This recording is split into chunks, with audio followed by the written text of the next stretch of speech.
Donc, dans le cours de la semaine dernière, on a parlé, donc, il y avait le besoin de créer un comité de gouvernance.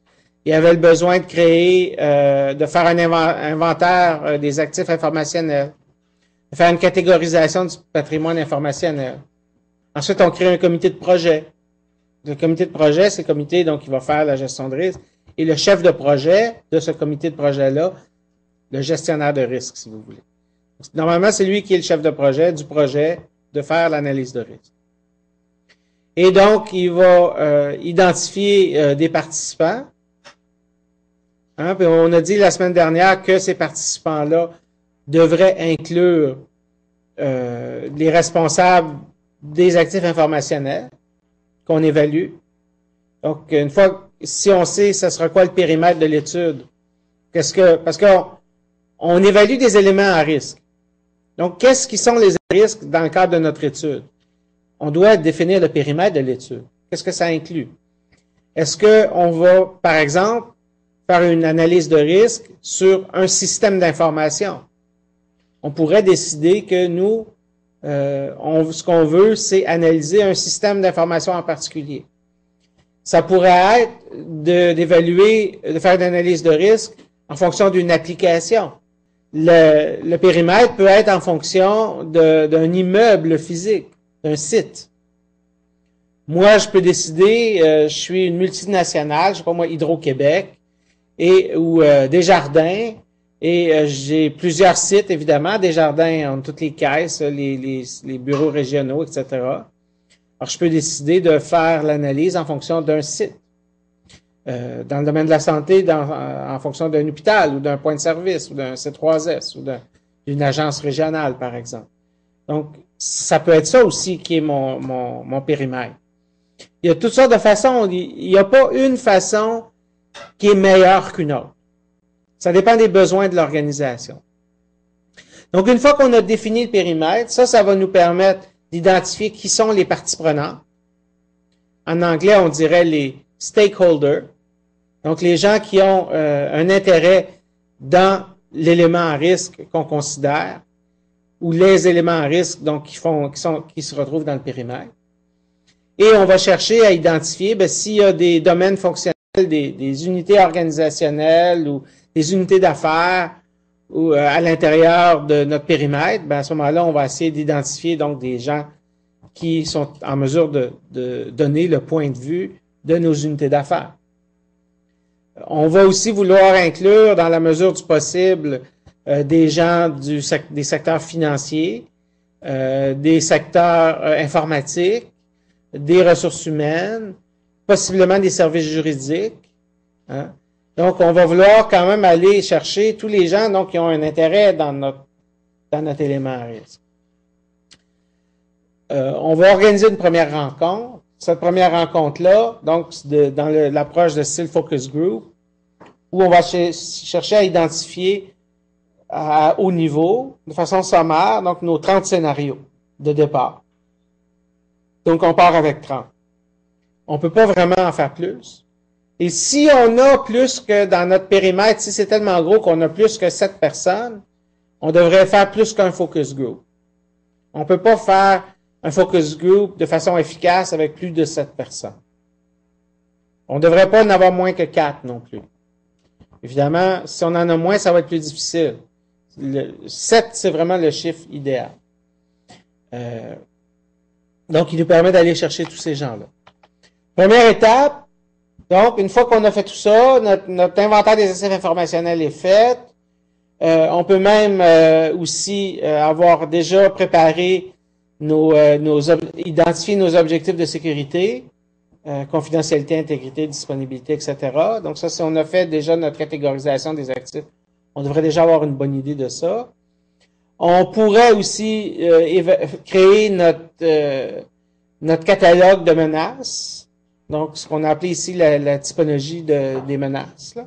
Donc notre catalogue des menaces, et ça qui pourront servir dans nos focus group, donc à alimenter les discussions. On pourra aussi aller faire notre analyse de vulnérabilité. Donc, notre analyse de vulnérabilité aussi, c'est quelque chose qu'on va pouvoir utiliser dans les focus group une fois qu'on aura parti les discussions. Parce que Quand on va arriver dans notre focus group, donc, qu'est-ce qu'on fait? On explique un peu le processus, qu'est-ce qu'on s'en vient faire, c'est quoi la méthodologie qu'on va utiliser, c'est quoi les principales étapes, les principaux milestones, les principaux échéanciers du projet, la disponibilité qu'on s'attend d'avoir des participants, à quel moment, combien de rencontres il va y avoir, etc., pour accélérer le processus. Parce que, évidemment, plus l'analyse de risque prend du temps, plus ça va être difficile de la faire. Parce que les gens, comme dans n'importe quel projet, les gens sont très motivés au début, mais plus le projet avance, plus la motivation baisse. Donc, idéalement, si on peut faire l'analyse de risque en moins de 1 mois, ou en à peu près 1 mois, donc 20 jours ouvrables, ça fonctionne très bien, parce que là, les gens sont bien motivés. Plus après ça c'est pas mal, en tout cas, moi, dans mon expérience, 20 jours, c'est pas mal le temps que ça prend si on fait ça à temps plein. Pour le gestionnaire de projet, là, pour la personne qui fait la gestion de risque. Et les autres, évidemment, et leur implication, c'est pas de 20 jours à temps complet pour tout le monde. Et bien, si on retarde, s'il y a des délais, s'il y a des problèmes de disponibilité, tout ça, ça peut souvent prendre plutôt 2 mois. Donc, si je suis engagé par un client pour faire une analyse de risque, je vais lui faire un prix en fonction de 20 jours de travail. Donc, 20 000 grosso modo, 1 000 par jour. C'est sûr que j'ai tout intérêt à ce que ça se fasse dans 1 mois.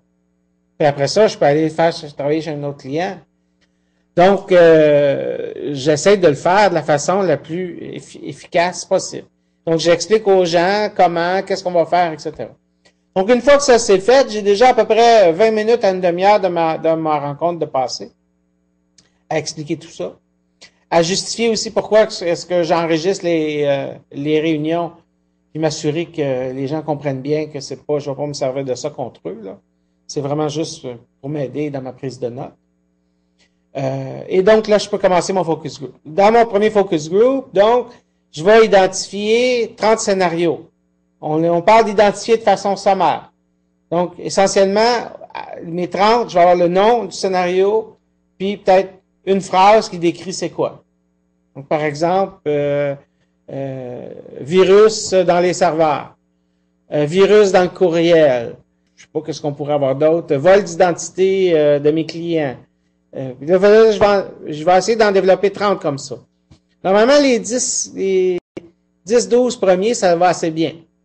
Après les 10-12, c'est là que je vais peut-être commencer à sortir de ma poche ou de mon chapeau des lapins, comme mon analyse de vulnérabilité, en disant, regardez, on a telle chose qu'on a trouvé, puis là, ça va amener les gens à parler un peu. Mon analyse, ma liste de menaces aussi, c'est quelque chose que je pourrais sortir aussi pour aller identifier les autres.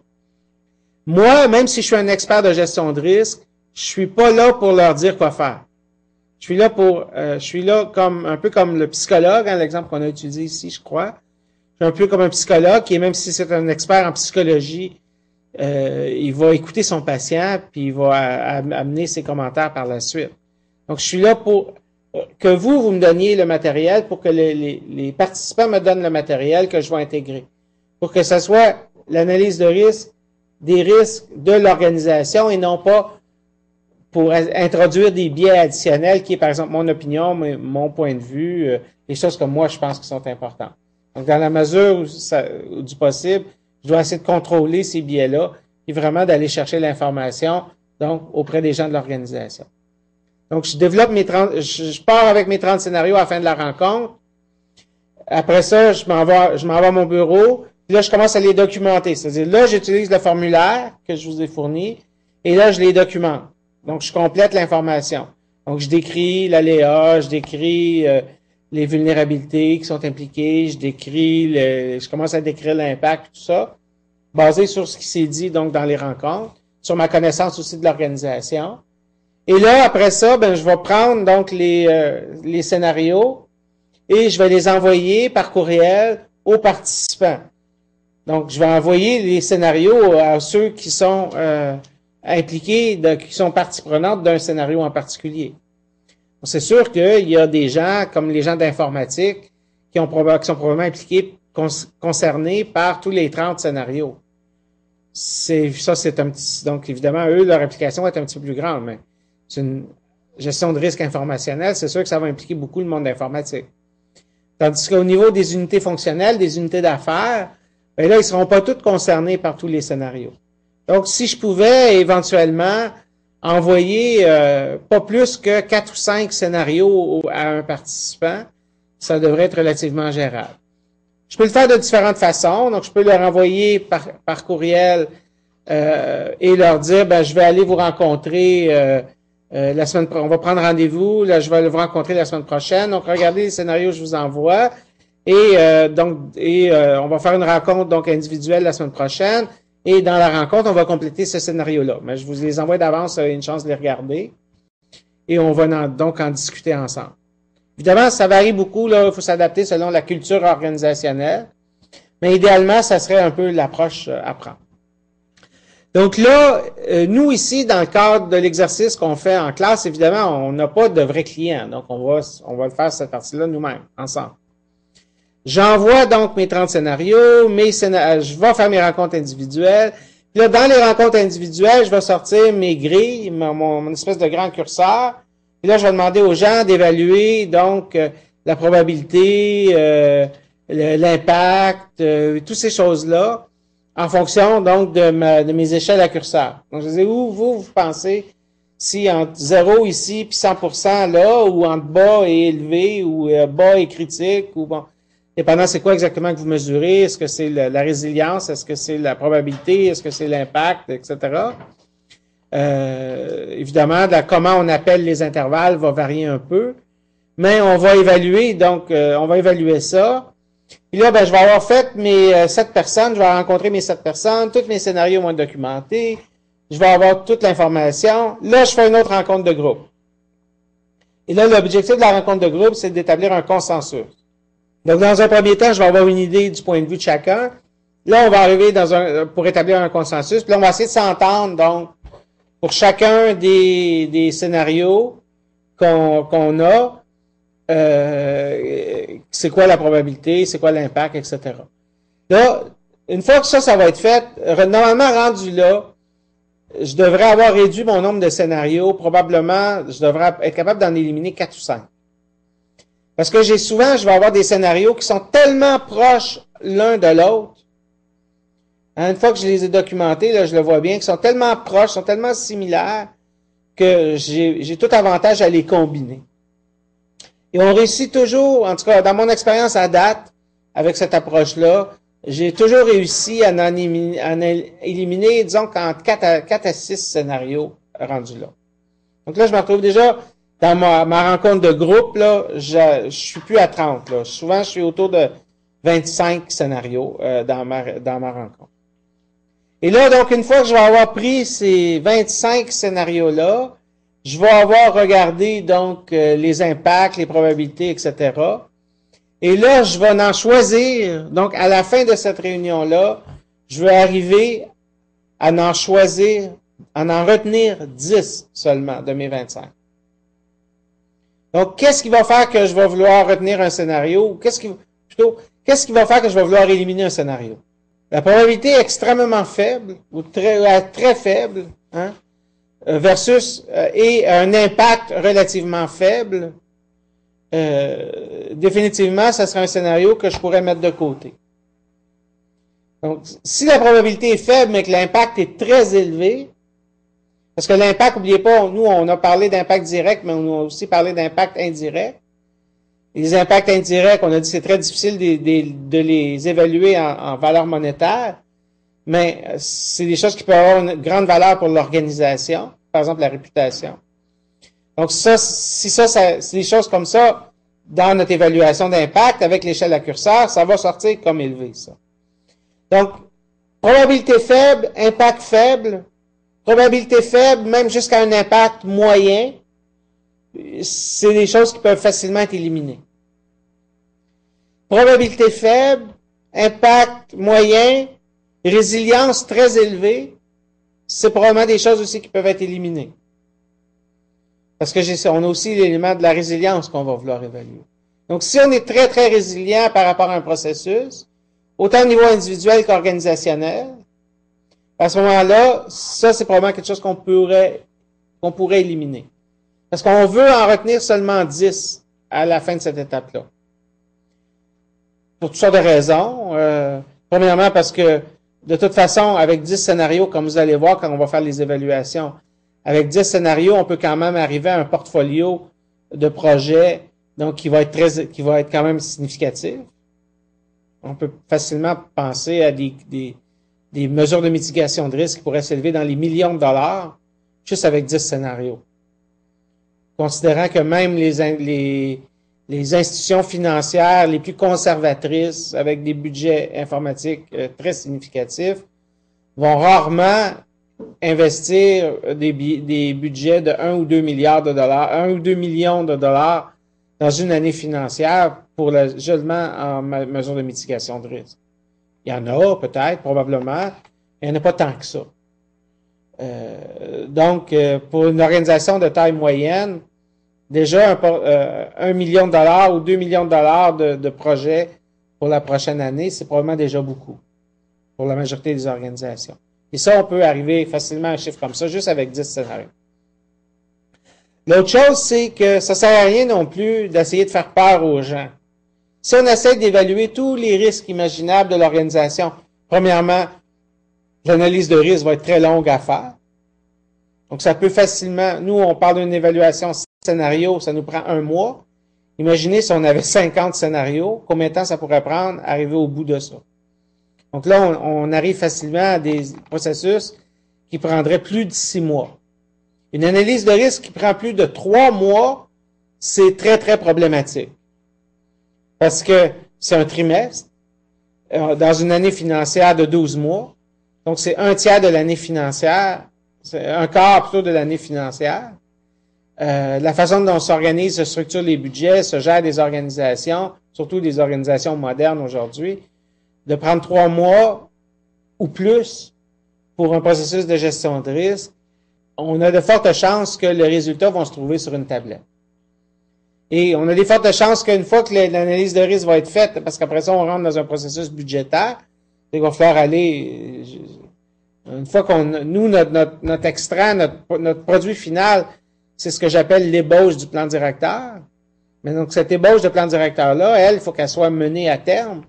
Il faut que ça soit approuvé par des instances, par le comité de gouvernance, éventuellement par un conseil d'administration quelconque, des gens qui contrôlent ces budgets-là. Et ça, c'est un processus qui peut facilement prendre 2-3 mois par la suite. Donc, si l'analyse de risque est trop longue, il y a de très fortes probabilités, et ça a été mon expérience, que les résultats soient tout simplement mis sur une tablette. Remarquez que c'est pas nécessairement une mauvaise chose. Il y a des organisations qui font des analyses de risque dans le but de les mettre sur une tablette. C'est la raison pour laquelle ils les font, soit par exemple pour répondre à une demande d'un vérificateur, par exemple. En plus, l'autre chose que je veux ajouter à ça, c'est que le principal impact de l'analyse de risque pour une organisation, malgré tout ce qu'on pensera et toute la meilleure volonté du monde, ce n'est pas les mesures de mitigation qui seront mises en place. Le principal bénéfice qu'on retire d'une analyse de risque, c'est l'amélioration de la maturité organisationnelle. C'est-à-dire le fait que les gens se questionnent sur leurs risques les amène à être plus intelligents sur le risque, à agir de meilleure façon. Donc, le principal avantage pour moi, c'est ça. Donc, 10 scénarios, c'est amplement suffisant pour faire ça. Et l'année d'après, on développera 10 autres scénarios. Et l'année d'après, on en fera 10 autres. Et graduellement, au fil du temps, on va avoir des chances d'avoir un certain succès. J'ai vu énormément dans ma carrière de situations où on arrivait avec des méthodologies de toutes sortes, que je nommerai pas, où on avait des questionnaires à pu finir, là, hein, où on essayait de tout évaluer. Où je veux en venir surtout, c'est que ce genre d'outil-là, donc c'est le genre d'outil avec des grands questionnaires à pu finir. Et même si ça peut marcher dans certains cas, on va s'entendre sur le vocabulaire. Ça pourrait marcher dans certains cas. De façon générale, ce genre d'outil-là est voué à la catastrophe. Parce que ça demande énormément d'investissement. Puis souvent, ce qui arrive dans ce genre d'approche-là, c'est que finalement, c'est le consultant qui répond aux questions. Donc, c'est une personne, soit du département d'informatique ou le consultant, qui va répondre à toutes les questions de l'outil. Et donc, évidemment, si c'est le consultant qui répond aux questions pour le client, ben l'analyse de risque, l'analyse de risque de qui? Ben, c'est l'analyse de risque du consultant. C'est pas l'analyse de risque de l'organisation. Alors que 10 scénarios, si on le fait comme il faut, 10 scénarios, c'est faisable. C'est relativement réaliste de créer ces 10 scénarios-là. Donc là, j'ai mes 10 scénarios que j'ai créés. J'ai quantifié ou j'ai qualifié donc mes 10 scénarios. Et là, j'arrive avec mes scénarios que je vais mettre dans une grille comme ça. Donc ça, c'est ma grille que je vais utiliser. Je vais commencer par vous le montrer avec une grille, puis vous expliquer un petit peu comment ça fonctionne. Et puis, j'ai fait une version de la grille dans Google Docs. Je vous ai envoyé le lien, je pense. Et peut-être ce que je devrais vous mentionner ici, c'est que les formules que j'utilise et les formules qui sont présentées, c'est un point de départ. Donc, au fur et à mesure, c'est-à-dire année après année, cycle après cycle de gestion de risque que vous allez faire, vous allez ajuster les formules en fonction de votre organisation. On dirait en anglais faire du fine-tuning. OK? Donc, et pour vraiment, donc, une fois que vous aurez fait l'analyse de risque, en fonction, donc, on a dit d'un temps T et d'un espace S, généralement en fonction d'une année. Donc, une année plus tard, une année après que vous avez fait l'analyse de risque, vous allez revenir voir votre analyse de risque et vous allez comparer votre analyse de risque avec ce qui est vraiment arrivé. Donc, il y a un an, j'ai fait une gestion de risque, j'ai planifié telle chose. Un an plus tard, qu'est-ce qui est arrivé dans cette année-là? S'il y a des événements que j'avais anticipés, que j'avais inclus dans mon scénario qui se sont produits, ça va me permettre donc d'ajuster, puisque là, j'ai ce que moi j'avais prévu comme risque, mais j'ai aussi la réalité là maintenant. J'ai ce qui s'est vraiment produit. Donc, normalement, je devrais avoir une certaine corrélation entre ce que j'ai identifié dans mon modèle, comme prévisionnel, et le réel qui est arrivé dans l'année. Donc ça va me permettre graduellement d'ajuster le modèle. Parce que le modèle de base, les formules de base, elles sont génériques. C'est-à-dire, elles sont faites pour tout le monde. Mais toutes les organisations sont pas pareilles. Donc, il faut ajuster le modèle. Donc, le modèle que je vous présente ici, les formules que je vous présente ici, c'est le point de départ. C'est pour une organisation lambda neutre. Et la réalité, c'est que tout le monde toutes les organisations sont différentes les unes des autres. Donc, on peut difficilement dire qu'elles sont toutes des organisations lambda. Elles sont toutes uniques. L'unicité de chacune doit se refléter éventuellement dans la formule. Donc, ce qui fait que si on utilise cette approche-là, évidemment, au bout de 3, 4, 5 ans, l'approche va être beaucoup mieux adaptée, va être beaucoup plus adaptée à la situation particulière de chacune des organisations. Au début, la marge d'erreur va être beaucoup plus grande. Cela étant dit, la marge d'erreur est pas tellement importante, puisque comme on fait la même erreur partout, on se sert de cet outil-là comme outil d'aide à la prise de décision. L'outil n'est pas là pour prendre des décisions pour les gestionnaires. L'outil est là pour donner des indicateurs de gestion donc des KPI, on pourrait dire des Key Performance Indicators, des indicateurs de gestion que les gestionnaires pourront utiliser pour les aider à prendre de meilleures décisions. Mais ils ne prendront pas les décisions à leur place.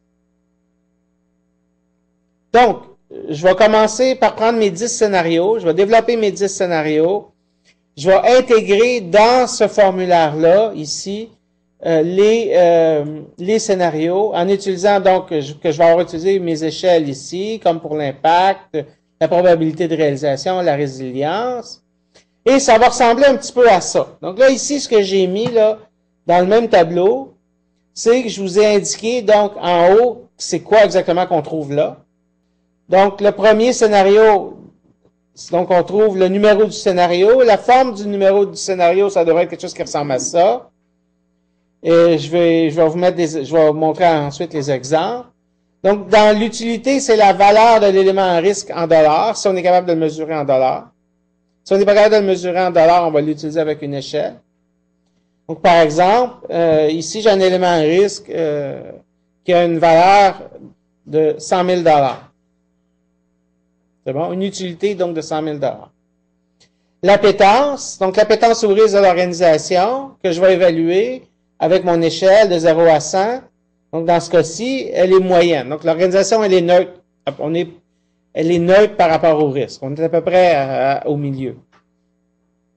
Le 0,5, le milieu, là, c'est neutre. 50, c'est neutre. Les dommages, donc ici, je les ai évalués avec un nombre, donc entre 0 et 1. Dans ce cas-ci, 0,43, donc 43%. La probabilité, encore ici, que j'ai évaluée de la même façon que je vous ai dit. Donc, on a évalué ça avec nos participants, d'abord dans les rencontres individuelles, ensuite, on a développé un consensus dans la rencontre de groupe. Donc, dans le cas de la probabilité, j'ai 0,3, donc 31%. La résilience, 0,25, donc 25%. Ce qui m'amène donc à un résultat de 22 450 et 53 comme risque calculé. Donc, comment je suis arrivé à ces calculs-là? Ça, c'est la formule que j'ai utilisée. Donc, vous vous souvenez qu'on a dit que le risque est en fonction de un certain nombre de choses là, dans le cours. Ben, alors, c'est la même formule ici qu'on retrouve ici. OK? Où le risque total, la probabilité ici doit arriver à 1. Donc, comment est-ce que j'arrive à une probabilité de 1? Ben, en fait, je calcule, je fais la somme des probabilités et je vais diviser mes probabilités par la somme des probabilités. Donc, si, par exemple, j'ai 0,3 pour un, 0,3 pour l'autre, 0,33 pour un, 0,33 pour le deuxième, 0,33 pour le troisième, la somme de ces trois-là ensemble, c'est 1, donc je vais diviser par 1, donc ça ne change pas. Si, par exemple, c'était 0,6, 0,6 puis 0,6, ça donne donc 1,8, la somme. Donc, si je divise tout par 1,8, c'est comme si je les répartissais toutes donc sur 100.